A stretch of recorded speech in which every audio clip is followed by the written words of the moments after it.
Korea aspires to maintain a close relationship with China. Korea is now recognized as being at a world-class standard. Your observation neglected to consider Korea.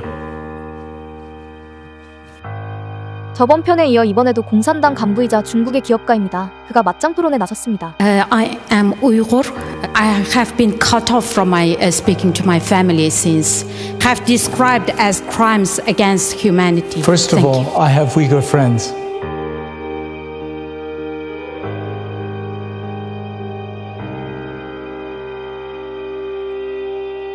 When you hear these stories, you realize it's probably not best just to dismiss everything as propaganda. Not properly done. Of course it's not good. With my old family since early 2017. And why my mom must suffer from not seeing and hearing from their sons? Okay. That's my question. I have no idea about his Well, let me turn it into a question. When you hear such stories, aren't you concerned as a citizen of China as to what might be going on in your country? Yes, I am. I think cultural differences are there. There was a lot of complaint about the violation of human rights to force one family per child. But if that policy was not implemented, China would be over 2 billion people now. And when you go back to China, you're going to do anything about it? I'll find out more about the subject. In a country that claims to care about the working class. It could be spending more, sure. That was the vote in the National People's Congress to get rid of term limits. The delegates voted, 2,964 of them voted. 2 of them voted against. Was that a free and fair election? Apparently that's how it works. Okay. Good to hear such an endorsement of the system.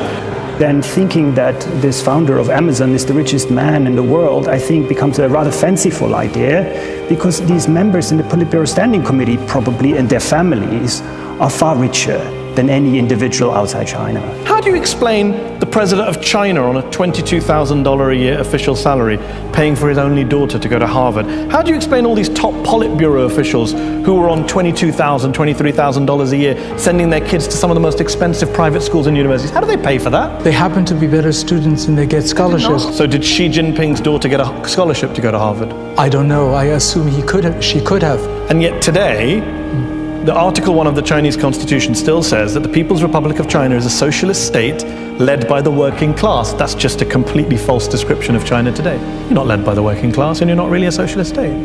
And that's something that's been in the process of being addressed the last 4 years. 1 in 6 said they wanted to move because of the political environment in China. 1 in 5 said they want to protect their assets. 3/4 said they want their children to have a better education.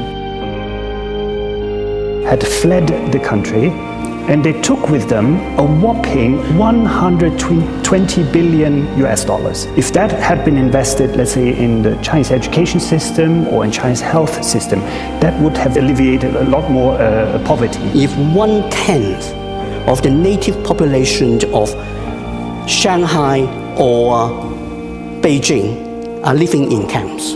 Charles, do you want to answer that? I've never thought about that question. Okay, but he's just posed it. I just don't see it. I don't see it happening. I don't see it possible physically to spend this inordinate amount of time on something which many, myself included, don't feel to be truthful is, I think, negative propaganda on your part, Meta. Maybe you shouldn't accuse other people of making stuff up. And you and Victor say it's all fake news. Maybe there is some fake news there. Hooding, shackling, torture, sleep deprivation, sexual humiliation, starvation. This is what's coming out from people who've been in those camps in Xinjiang. If it's true, then it's certainly very bad. This is not my area of expertise, and I'm not involved in the politics, and I've never been to Xinjiang. 오늘 작업하던 파일 다 날라가서 멘붕 터졌지만 더욱더 격렬해진 그녀를 보며 오늘의 소식을 마치겠습니다.